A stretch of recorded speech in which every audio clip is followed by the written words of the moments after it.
니어그램으로 보는 우리 성경 인물 이제 9번째 시간인데요. 이제 6유형을 하게 됐습니다. 6유형은 성경 인물 가운데 여호수아, 베드로 이게 속해 있다고 볼 수 있는데요. 우리가 이제 6유형 가운데 머리 유형이라고 했죠. 5, 6, 7 이렇게 우리가 지금 마지막으로 이제 보고 있어요. 그 가운데 이제 6유형이 충성스러운 사람입니다. 충성스러운 사람 또는 충실한 사람이라는 그런 별칭이 붙어 있습니다. 오늘 이 머리형 6유형을 한번 살펴보도록 하겠습니다. 먼저 특징을 보면요, 이 6유형의 사람은 충실해요. 그리고 안전한 것을 추구하는 유형입니다. 그리고 6유형은 책임감이 굉장히 강해요. 책임감이 높습니다. 그런데 또 머리에는 늘 의심과 또 불안 이런 것들이 늘 들끓고 있어요. 그리고 다른 사람들에게 아주 호감 있는 그러한 안정감이 있는 사람이기도 합니다. 이렇게 보니까 잘 모르겠죠? 제가 좀 더 설명을 좀 상세하게 해드릴게요. 왜 충실한 사람이라고 하느냐 하면은 본인에게 맡겨진 역할 또 일 이런 것들이 주어졌을 때 굉장히 충실하게 그것을 감당해요. 아마 모든 성격 유형 가운데서 이 6번 유형이 가장 자기에게 맡긴 역할 일에 대해서 충실하게 그렇게 책임감 있게 그렇게 역할을 감당한다고 볼 수가 있습니다. 자신이 속해 있는 단체나 그 단체의 어떤 규범이나 규칙 같은 거 있지 않아요? 그것들을 참 잘 지켜요. 그리고 주어진 일이 있을 때 꼼꼼하게 잘 챙겨서 책임감 있게 처리하고 마무리까지 딱 짓는 그런 스타일이 바로 6유형이죠. 그리고 이게 독단적으로 독립적으로 일하기보다는 서로 이렇게 협력해서 일하는 것을 참 좋아해요. 그러다 보니까 배려심도 있고요. 또 다른 사람들과 함께 잘 협력해서 일하니까 남들이 볼 때 이 사람은 나에게 도움을 줄 수 있는 사람이구나 라는 생각이 들고, 그래서 나를 지켜줄 수도 있겠구나 라는 그런 호감이 들기도 하는 거죠. 그래서 다른 사람에게 호감을 줄 수 있다는 거예요. 그리고 이 6유형은 내 것이라고 생각되는 것, 내 가족, 내 교회, 내 영역 이런 것 안에 들어와 있는 자기 사람을 아주 강력하게 보호해주고 지켜주고 그들을 위해서 헌신할 수 있는 그런 마음이 있죠. 그래서 이 사람들은 6유형은 가정적인 사람이 많습니다. 그래서 이 영역 안에 들어오면 잘 관리해주고 보호해주는 그런 성향이 있어요. 그래서 이 사람과 함께하면 안정감이 느껴져요. 그리고 이 사람과 함께하면 믿을만해라는 그런 생각이 들죠. 그리고 일상생활을 할 때에 어떤 일이나 어떤 프로젝트를 진행하려고 할 때에 문제가 될 만한 것들이 있으면 말이죠, 금방금방 그것을 파악을 해서 아주 직감적으로 문제를 파악해서 미리 사전에 조치하고 또 예방하고 하는 그런 능력이 탁월한 사람이라고 합니다. 어떻게 좋은 특징들 여러분 이제 들을 수 있었죠? 6유형이 괜찮죠? 이게 좋은 사람이네 이런 생각이 들어요.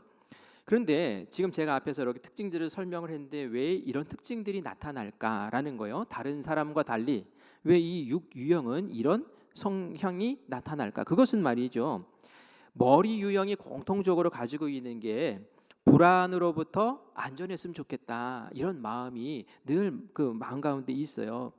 그래서 5유형 같은 경우 우리 지난주에 5유형도 마음에 이제 불안해서 안전을 채우기 위해서 안전함을 추구하기 위해서 나는 텅 비어 있어. 그래서 빨리 난 채워야 돼. 지식도 채워야 되고 돈도 채워야 되고 뭘 또 물질도 채워야 되고 뭐 이런 채움으로 인해서 안정감을 찾는다고 했잖아요. 그런데 이 6유형은 나를 신뢰하기 위해서 의심해라는 그런 말로 제가 이제 표현을 했는데, 이 6유형은 안정감을 찾기 위해서 내가 안정감을 찾으려면 내가 저 사람, 저 상황, 저 일 아니면 저 사람을 내가 믿을 수 있어야지 안정감을 찾지 않습니까? 그래서 그 믿음을 갖기 위해서, 그 신뢰를 갖기 위해서 의심을 해요. 의심하고 그리고 검증하고 확인하고 그리고 나서 믿을 만하네, 신뢰할 만하네. 그러면 그 마음에 이제 안정감이 찾아오는 거죠. 그래서 이 사람들은 끊임없이 의심하고 끊임없이 문제를 찾고 끊임없이 증명해내려고 하고 그렇게 하는 검증하는 그러한 모습이 있습니다. 왜? 안전을 추구하기 때문에 그러는 거예요. 그래서 앞에서 이제 얘기한 것처럼 그 문제가 있으면 금방 안다고 그랬잖아요. 그죠? 문제가 있으면 금방 발견하고. 왜 그러냐면은 문제가 생기면 내 미래와 앞으로의 장래가 안전하지 못해라는 그런 불안함이 있기 때문에 미래의 안정을 찾기 위해서 지금 현재 뭐 일이 시작되기 전에 아니면 진행되는 중에 문제될 게 뭐가 있을까라는 것을 계속 의심하고 계속 고민하고 그것을 빨리 찾아내고 그래서 그것을 보완하고 이렇게 해가지고 마음의 안정감을 이렇게 찾아 나가는 것이죠. 미래에 대한 안정을 굉장히 중요하게 생각하는 성향이에요. 그래서 의심해보고 검증하고 신뢰할 수 있으면 신념을 갖고 그렇게 해서 하는 거죠. 그래서 자기 생각에 대해서 또 보이는 상황들에 대해서 끊임없이 질문하는 그런 사람입니다. 심지어는 자기 생각에 대해서도 자기가 확증을 못해요. 확신을 못 가져요. 그래서 끊임없이 자기의 생각에 대해서도 질문하고 누군가가 지지해주고 그거 맞아? 라고 할 때에 아 그래 그렇구나 라면서 확신을 갖는 그런 스타일이기도 합니다. 이런 유형은 다른 사람이 막 잘해주고 막 가까이 와서 친밀히 대하고 그러면 그걸 그대로 그냥 받아들이지 않아요. 의심해요. 불안한 거예요. 이 사람 왜 나한테 이렇게 잘해주지? 왜 나한테 이렇게 관심을 갖지? 무슨 의도지?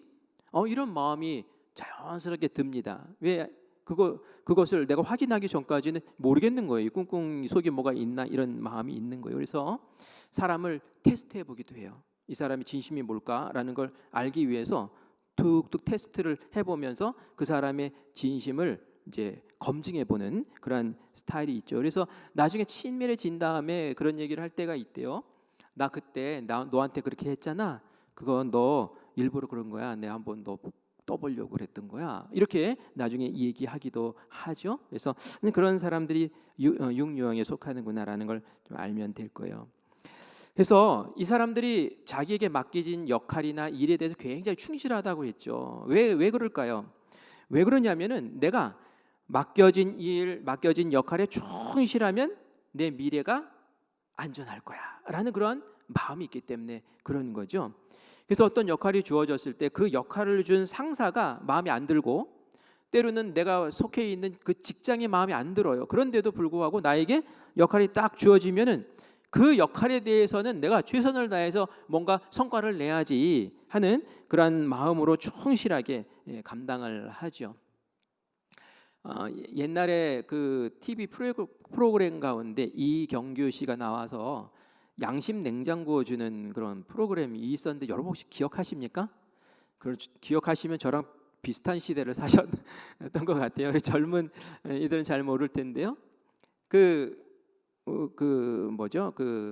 사거리에서 딱 이제 정지선 있잖아요. 정지선에 차들이 쫙 1차선, 2차선, 3차선 쓰는데 거기에 다 맞춰가지고 그 침범하지 않고 딱 쓰면은 이경규 씨가 막 쫓아가가지고 양심 냉장고 양심 있는 사람이라고 막 이러면서 또 이렇게 냉장고 주고 그랬던 기억이 나는데요.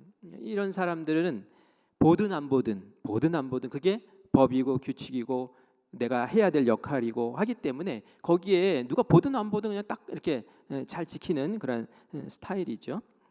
앞에서도 미래 안전을 중요하게 생각하기 때문에 문제가 될 만한 것, 위험 요소가 있는 거니까 빨리빨리 캐치해내고 그 잘못들을 빨리 잡아내고 점검하고 실수를 최소화시키고 이제 이런 그런 성향들이 나타나는 이유가 요걸 내가 그냥 방치했다가 나중에 나의 안정, 나의 미래의 안정을 깨뜨릴까 봐 그것이 두려워서 그것들을 빨리빨리 찾아내고 그것을 찾아내는데 훈련이 잘 돼 있는 거예요.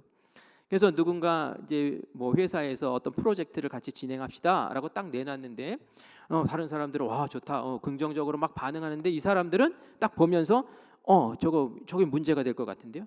저게 뭐 이렇게 저게 어려울 것 같은데요 하면서 이게 문제가 될 만한 소지의 것들을 팍팍팍팍 찾아내서 얘기를 하니까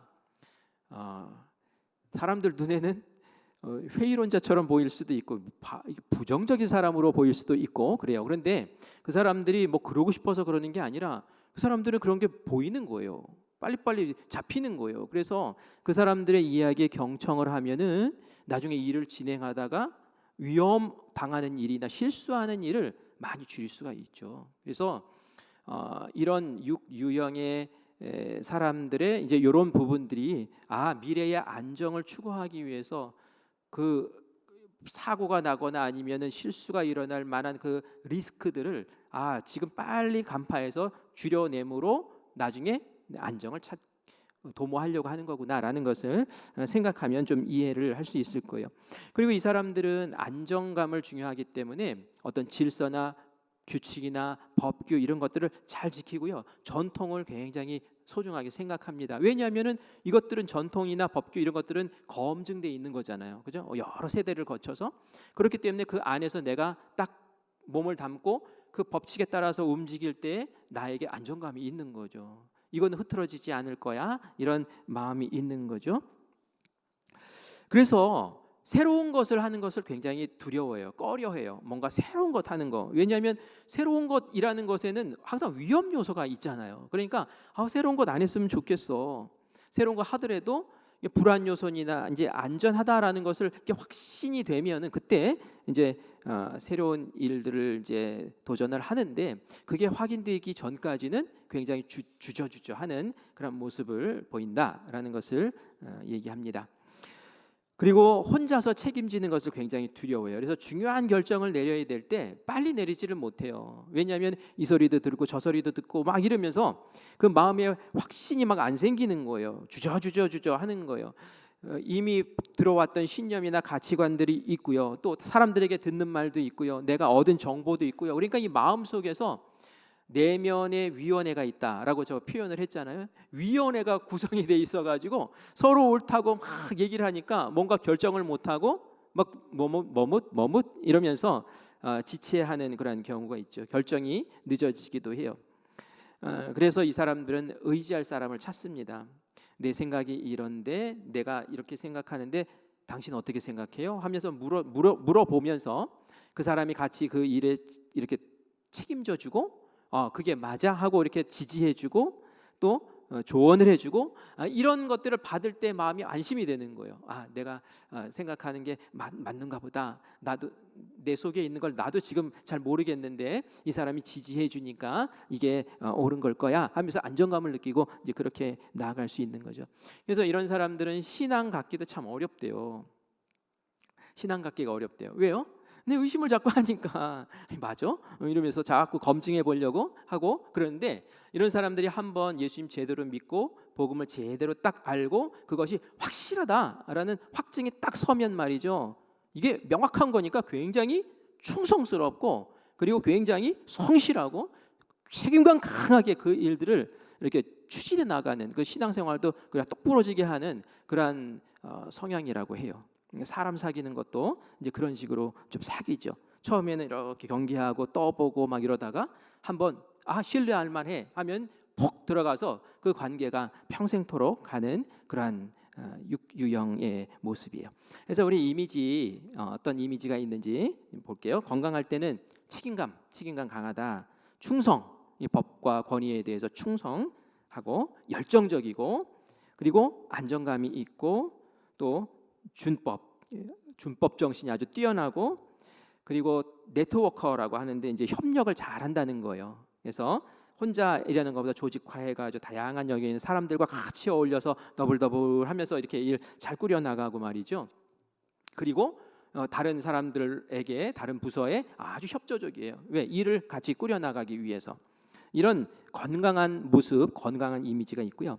이제 스트레스 받을 때, 이게 건강하지 못할 때는 과대 관여. 이게 뭐냐면은 자꾸 불안하고 자꾸 뭔가 위험이 느껴지는 것 같고 하니까 다른 사람의 하는 일 가운데 자꾸 뛰어들어 가지고 일일이 관여하고 자기가 의심하면서 체크해 보려고 그러고 확인해 보려고 하니까 이렇게 관여를 하지? 왜 이렇게 자꾸 딴지를 거는 거지? 이러면서 이제 불편함으로 이제 다가오기도 하죠.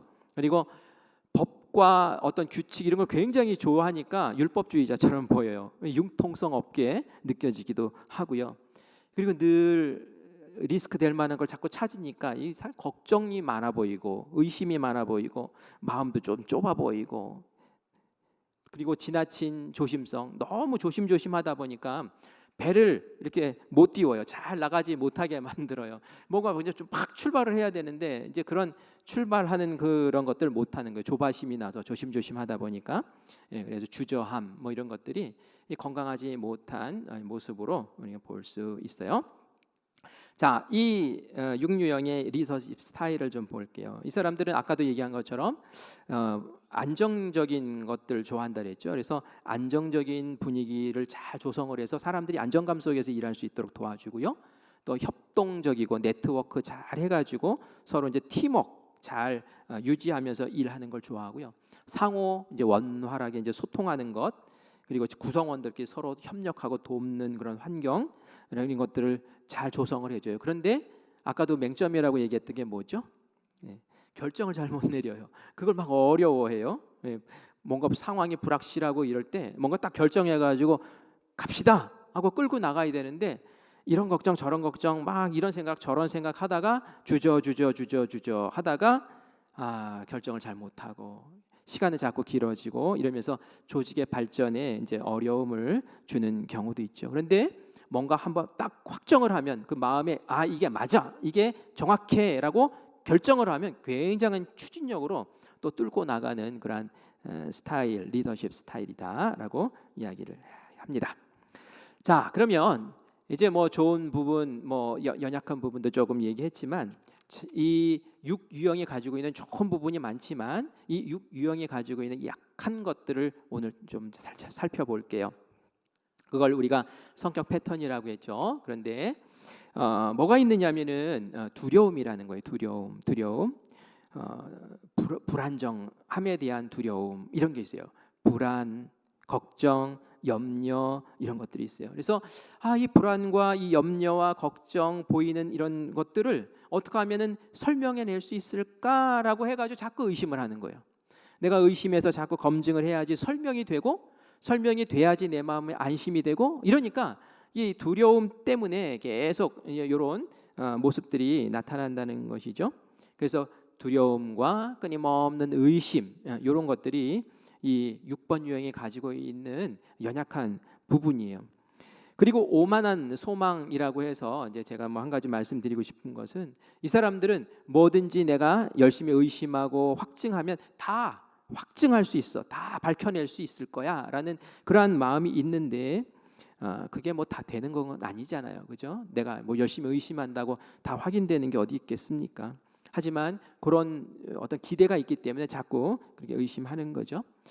그리고 걸림돌이 뭐냐면은 안전. 나 과도하게 안전을 추구하는 거예요. 때로는 모험도 할 줄 알아야 되는데 그 모험하는 걸 잘 못해요. 왜? 안전하지 않으면은 움직여지질 않는 거예요. 그래서 이 과도한 안전을 추구하는 것, 그것이 늘 이 사람들을 걱정 가운데 놓이게 하고, 또 어떻게 하면 최악의 상황을 피할 수 있을까?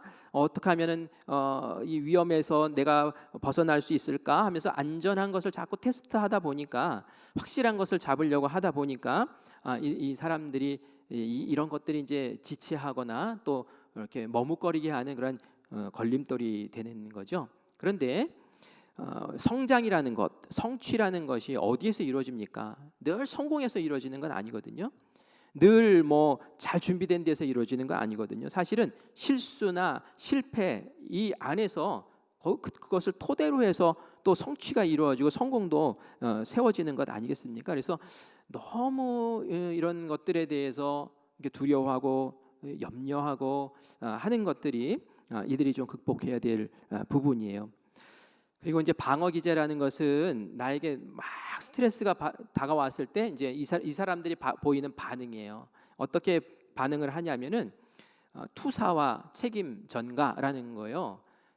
내 안에 있는 걱정, 이것들 다른 사람에게 던져버리는 거예요. 내가 품고 가기가 힘든 거죠. 그러니까 저 사람에게 집어 던지고 저 사람 책임으로 이렇게 만들어 버리는 거예요. 그래서 나는 그 책임에서 벗어나야지 하는, 빠져나오려고 하는 그런 모습이 있다는 거죠. 그래서 이런 사람들이 이 6번 유형이 막 너무 스트레스 받고 너무 압박을 받으면 자꾸 그런 모습을 보이니까 무책임한 사람처럼 보일 수도 있고요, 나쁜 사람이다라고 그렇게 느껴질 수도 있는데, 그게 아니라 이 사람들이 스트레스를 많이 받고 있구나라는 것을 보면서 그 스트레스를 풀어주고 책임을 좀 내려주고, 그죠? 이렇게 하면서 그 사람들을 이렇게 풀어줄 수 있는 부분이 있어야 된다라는 거예요. 자, 그러면 우리가 이제 예수 믿는 사람이니까, 또 성경을 아는 사람들이니까 이런 어려움들, 연약한 부분을 그러면 어떻게 영적으로, 우리가 신앙적으로 보충을 해서 이 약점을 성숙한 것으로 만들 수 있을까라는 거예요. 자, 영적 성숙을 위한 과제입니다. 이 6유형의 사람들은 용기를 가져야 돼요. 용기. 그래서 위험을 자꾸 피하고 위험을 자꾸 두려워하고 위험에 대해서 쩔쩔 맬 것이 아니라 위험을 바르게 대면하고 직면하는 그런 태도가 올바른 태도라는 거예요. 그리고 확신을 가져라. 이렇게 자꾸 두려워하고 염려하고 떨지 말고 확신과 믿음이 있으면 그 다음에는 용기와 또 헌신까지 나아가는 그런 강력한 힘이 주어지니까, 거기서 머무르는 곳에서 계속 머물머물 하지 말고 확신과 믿음을 갖고 용기를 가질 수 있는 그런 훈련을 계속 해야 된다는 거죠. 정신적인 성숙으로 이제 믿음을 하나의 덕목으로 삼을 수 있는데, 세상의 어떤 것도 나의 인간의 본질을 파괴할 수 없어, 나를 실패하게 만들 수 없어라는 그런 깨달음을 가져야 돼요. 늘 뭔가가 나를 공격할 거고, 늘 뭔가가 나를 위험 속에 빠뜨릴 거고, 이렇게 너무 이렇게 나 자신을 너무 약하게 보지 말라는 거예요. 세상의 어떤 것도 나의 인간적인 어떤 그 존재의 본질을 해할 수 없어라는 그런 자신감과 그런 믿음 가질 때에 나에 대한 믿음이 생기면 이제 다른 사람에 대한 믿음도 생기고 또 신뢰도 생기고 또 다른 성숙한 모습으로 나아갈 수 있다라는 얘기입니다. 자, 평생 숙제를 볼게요. 평생 숙제. 그래서 자신에 대한 신뢰를 가져야 됩니다. 소크라테스가 너 자신을 알라라고 했는데, 이 사람들에게는 너 자신을 신뢰하라라는 거예요. 내면의 나의 생각, 나의 어떤 결정, 이런 것들에 대해서 꼭 남에게 확인하려고 하지 말고 그것이 옳은 걸 거야라고 주장하면서 한번 나가보라는 것이죠. 그런 얘기를 하더라고요. 이 6번 스타일은 굉장히 신중한 사람들이고 많이 고민하고 많이 생각하고 정보도 많이 얻고 이런 사람들이기 때문에 그 마음에 이게 옳은 거야 라고 결정하면 그 사람들이 결정한 평범한 것이 다른 유형의 사람들이 아주 최상이다 라고 결정한 것보다 훨씬 낫대요. 이게 무슨 말인지 알겠죠? 6번이 말이죠, 이렇게 평범하게 생각한 것이 다른 사람은 최상으로 생각한 것과 맞먹을 수 있는 건데, 그걸 막 계속 머뭇거리고 주저하고 있으면 안 된다는 거죠. 자, 그래서 영적 성숙을 위한 성경 말씀을 하나 드릴게요. 오늘 우리가 읽은 말씀입니다. 요한서 1장 9절이에요. 두려워하지 말고 쫄지 말고 머뭇거리지 말고, 그죠? 자, 그래서 어떻게 하라고요? 다시 한번 읽어볼게요. 시작. 내가 내게 명령한 것이 아니냐. 강하고 담대하라. 두려워하지 말며 놀라지 말라. 내가 어디로 가든지 네 하나님 여호와가 너와 함께 하느니라 하시니라. 믿음을 가지라는 거예요. 믿음을 가지라는 거예요. 신뢰를 가지라는 거예요. 어디에서? 하나님 안에서 가지라는 거예요. 나 자신을 못 믿겠고 나 자신이 불안하고 전능하신 하나님을 붙잡으라는 거예요. 그 하나님이 나와 늘 함께 하시고 그 하나님이 나에게 늘 선명한 판단을 주실 것이고 그 하나님이 나의 생각을 지지해 주실 것이고 나의 결정에 대해서 이끌어 주실 것이다 라는 그런 믿음을 가지면 용기가 나고 두려워하지 않고 미래에 대해서, 미래 위협에 대해서 염려하지 않고 그렇게 추진력 있게 할 수 있다라는 것을 오늘 이 성경 말씀을 통해서 같이 나누려고 했어요. 자, 그리고 이 6번 유형과 이렇게 잘 조화롭게 살려면 어떻게 하면 될까요? 이 사람들은 성실하고 그리고 책임감 높다 그랬죠. 그러니까 성실함과 책임감 높은 것을 인정해주고 칭찬해 줘야 됩니다. 그리고 이 사람들은 생각대로 오래 한다 그랬죠. 그러니까 생각할 수 있는 여유와 시간을 주면서 기다려줘야 돼요. 나는 막 결정해놓고서 막 이렇게 하지 말고 이 사람들이 신중하고 또 이렇게 의심하고 또 검증하고 이런 과정들이 필요하기 때문에 기다려줄 줄 알아야 되고요. 이 사람들은 과중한 책임감을 느낄 때 막 어쩔 줄 몰라 하니까 책임감을 덜어주고 덜 맡겨주고 하는 그런 부분이 필요합니다. 이 사람들하고 친해지려면은 솔직해야 돼요. 정직해야 돼요. 이 사람들은 떠본다 그랬잖아. 이 사람이 왜 나한테 가까이 오지? 왜 나한테 잘해주지? 하면서 막 테스트 해보고 이런다 그랬잖아요. 그렇기 때문에 정직하게 다가서야 돼요. 그래야지 이 사람 속이 이렇구나라는 걸 알고 그 본심을 받아들이고 친밀해질 수가 있어요. 한번 친밀해지면 이제 끝까지 간다고 그랬죠. 그래서 칭찬을 해줄 때도 말이죠. 뜬구름 잡는 식의 칭찬하면은 이 사람도 싫어요. 네가 뭔 나를 안다고 이렇게 되는 거예요. 그래서 칭찬을 할 때도 세부적이고 구체적으로 칭찬을 해줘야 돼요. 이 사람들은 의심하기 때문에. 그래서 맞아. 나의 이 부분을 네가 구체적으로 알고 있구나. 그래서 네가 나에게 솔직하게 이렇게 얘기해 주는구나.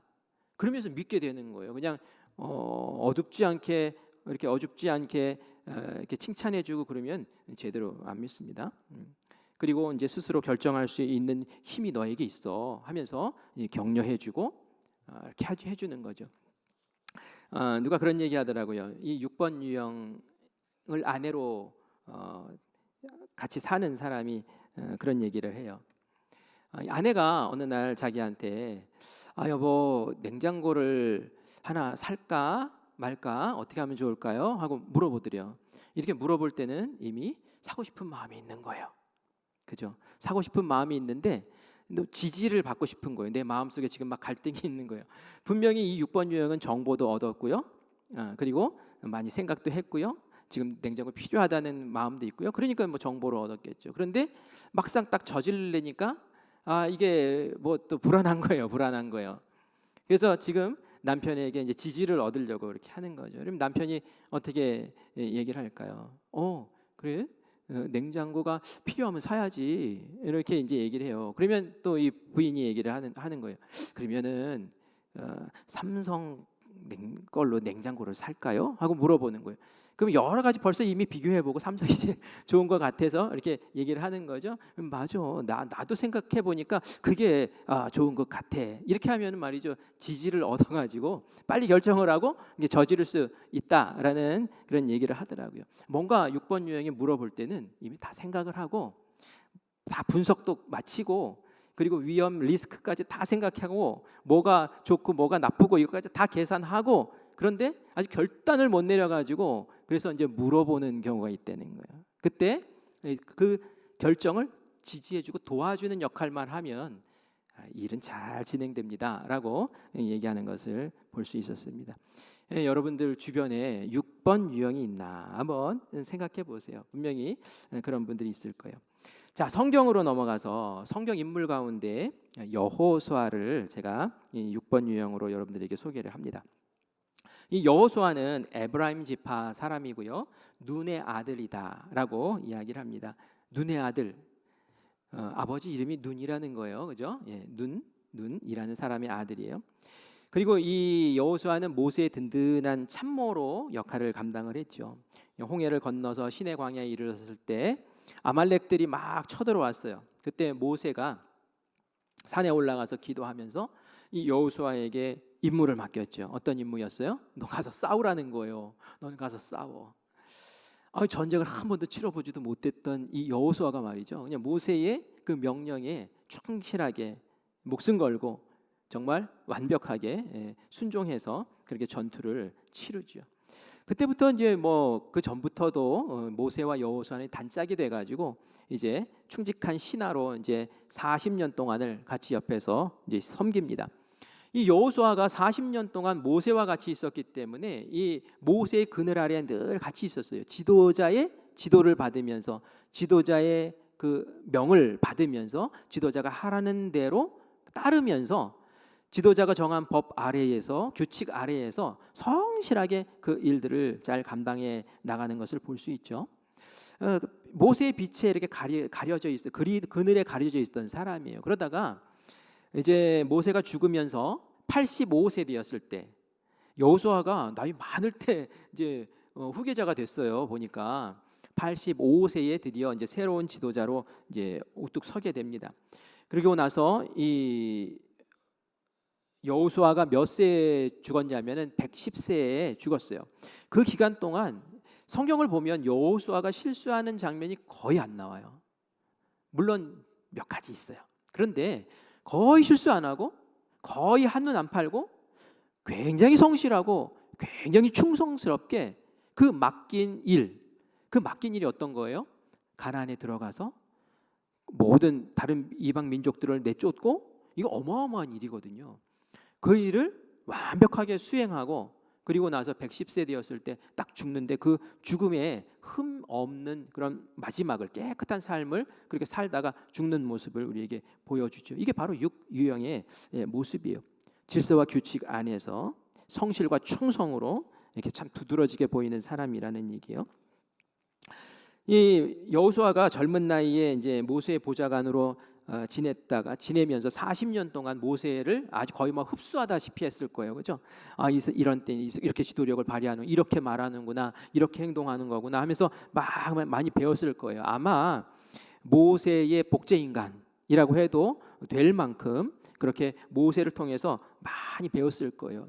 사실 여호수아가 뭐 모세에게 한 40년 동안 이렇게 부관으로서 지내면서 이렇게 배웠다라는 것은 여호수아가 충분히 내공이 있는 사람이다라는 것을 우리가 알 수 있어요. 그런데 이 여호수아가 막상 딱 지도자로 세움을 받으니까 두렵고 떨렸어요.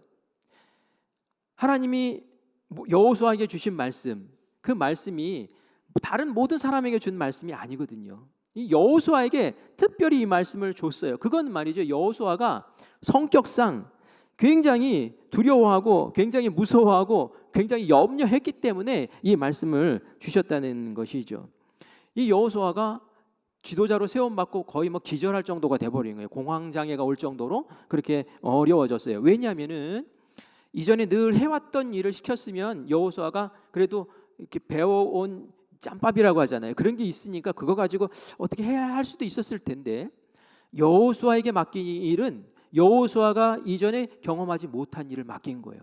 이제 너는 요단강을 건너서 가나안 땅에 들어가서 거기에 있는 백성들을 정벌을 하고 그리고 거기에 있는 땅들을 나눠줘. 그래서 네가 이스라엘 백성들이 그 땅에 정착할 수 있도록 네가 만들어주는 새 임무를 너한테 주는 거야. 그 새 임무는 모세가 할 일이 아니라 네가 할 일이야 하는데, 이거 기겁을 하겠는 거예요.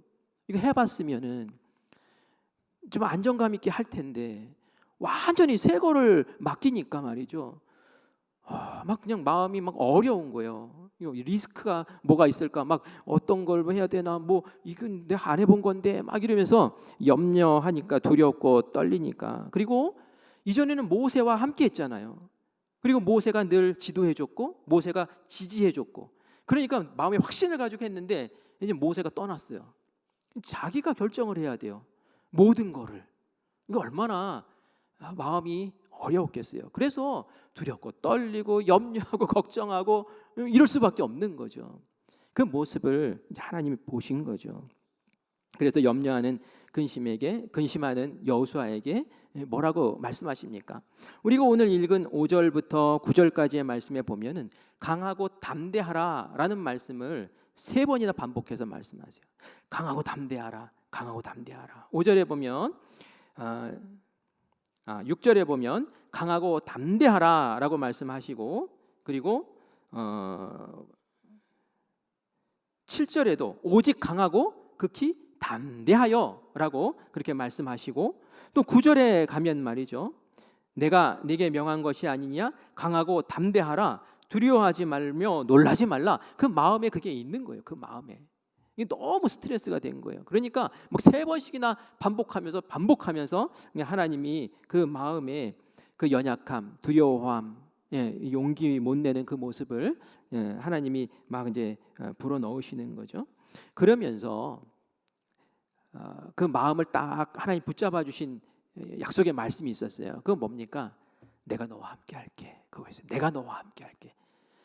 이전에는 네가 모세를 마치 하나님 보듯이 그렇게 존중하고 그 모세의 뜻에 귀 기울이고 모세가 정한 규칙이나 그 법 가운데 또 지지 속에서 네가 안정감을 찾았지만 이제는 나를 봐. 하나님을 봐. 나는 모세보다 더 강한, 모세보다 더 현명하고 모세보다 너를 더 지켜주고 너를 지지해 줄 수 있는 그런 하나님 아니냐. 그래서 요 말씀을 통해서 이 여호수아의 눈을 모세에서 하나님으로 이렇게 딱 바꿔주는 역할을 하죠. 이때 여호수아가 마음에 확 성장을 하는, 성숙한 거예요. 그 전에 막 불안하고 염려하고 떨고 이랬던 그 모습이 이제는 담대하고 용기 있는 모습으로 이제 바뀌어 버리는 것이죠. 왜? 하나님이 결정해 주시고 하나님이 지지해 주시고 하나님이 알려 주시고 하나님이 이끌어 주실 테니까.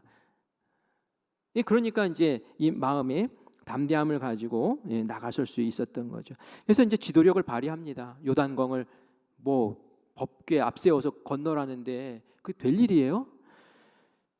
마음에 용기가 없고 믿음이 없으면 그거 못합니다. 여호수아 성격에 어떻게 그걸 해요? 아니 그거를 뭐 이렇게 보여주고 확증을 해주고 뭐 미리 뭐 뭐가 있어야 되는데 다짜고짜 법궤 앞세워서 강을 건너려니 그게 어떻게 됩니까? 하지만 하나님이 하라 하시니까 그 마음 가운데 용기를 내고 6번 유형이 약한 고리들을 이 여호수아가 끊고 가는 거예요. 그리고 여리고성 돌아라. 그리고 정복해라. 다 하나님이 하라 하시는 대로 그 뜻 가운데 확증된 대로 마음에 정한 대로 그 뜻을 정하면은 굉장히 그 돌파력이 있다 했잖아요. 그래서 이제 그런 일들을 하죠. 여호수아가 보면은 여리고성을 정복하기 전에 정탐꾼을 보내요. 2명의 정탐꾼을 보내요. 이게 바로 6번 유형의 특징이에요. 정보를 알아야 돼요. 뭔가 알아야 돼요. 그래가지고 리스크를 줄여야 돼요. 그래서 듣고 귀 기울이고 하나님의 음성도 귀 기울이고 그러면서 이 일을 이렇게 추진해 나가는 이제 성숙한 6번 유형의 그런 모습을 우리가 볼 수 있죠. 여호수아는 듣는 귀가 늘 있었고 이스라엘 백성들과 하나님 비전을 나누었고 그리고 이스라엘 백성들을 같이 잘 동원해서 하나님이 정복하게 하신 그 땅을 잘 정복하고 여호수아는 보면 흠결이 별로 없어요.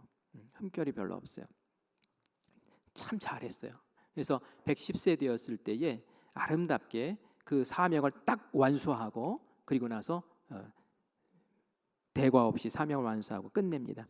그래서 이런 말이 있어요. 끝이 좋은 사람 드물게 있는데 끝까지 좋은 사람, 끝까지 좋은 지도자였다라고 이야기를 합니다.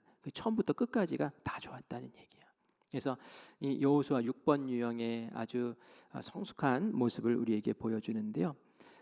내가 6번 유형이다 하면 나의 약한 부분이 이런 부분이 있을 수 있구나라는 것을 알고 강한 것은 더 강하게 그리고 약한 부분은 여호수아가 이렇게 극복하며 나아갔던 것처럼 이렇게 성숙함으로 이렇게 설 수 있으면 너무 좋을 것 같아요.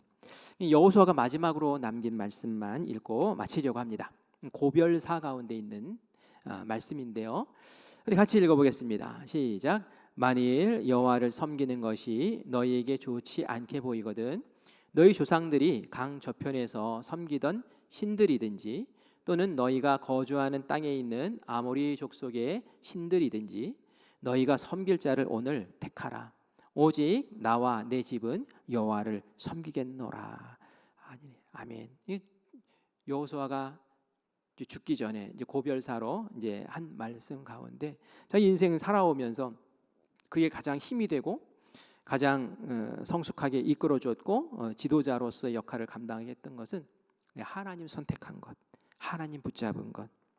그 하나님이 나의 미래의 안전을 다 보장해 주셨고 내 마음 가운데 일어나고 있는 불안과 염려와 근심들을 다 잠재워 주셨고 나를 늘 지지해 주셨고 그래서 결국은 이 길들을 성공하게 하신 분이 하나님이다라고 하면서 고백하면서 너희들도 그렇게 해라라고 이렇게 말씀하고 생을 마치는 것을 우리가 보게 됩니다.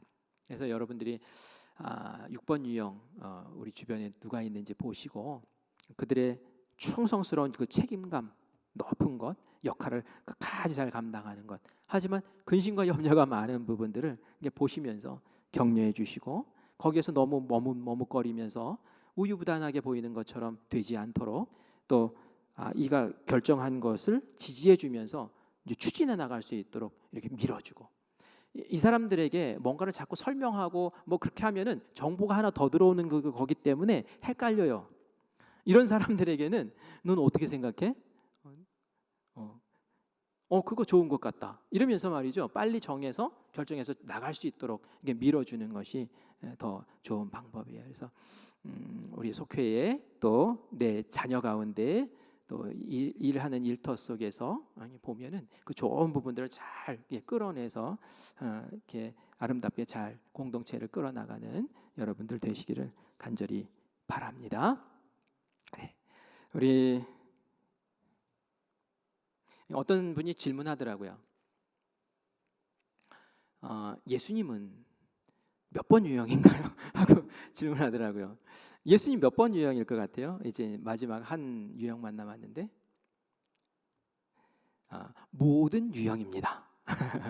예수님 모든 유형이에요. 그래서 예수님을 얘기할 때는 통합 유형이다라고 얘기를 해요. 그래서 1유형부터 9번 유형까지의 모든 장점을 다 가지고 계시고 모든 약점은 다 극복하신 분, 예수님의 유형이 그래요. 그래서 한번 그런 모습으로 예수님을 이렇게 말씀을 한번 사순절에 사복음서를 한번 쭉 읽어보세요. 그러면 정말 예수님 굉장히 창의적이시고요, 그죠? 예수님 굉장히 또 열정적으로 앞에서 끌고 나가는 그런 리더십이 있으시고요. 또 그러면서도 또 이렇게 꼼꼼하시고 세밀하신 분이시고요. 이런 모습들을 한번 이렇게 보면서 야, 예수님 그렇구나. 그러면 예수님의 단점이나 이런 약점이 잘 보이지가 않아요, 그죠? 예수님 공생에 사실 때 이렇게 모습을 보면은, 그래서 예수님의 유형이 어떤 유형인가요? 하면 모든 유형입니다라고 이게 이야기할 수 있을 것 같습니다. 그래서 우리가 성화되면은 이제 그런 골고루 이제 그런 유형들을 우리가 품을 수 있는 거예요.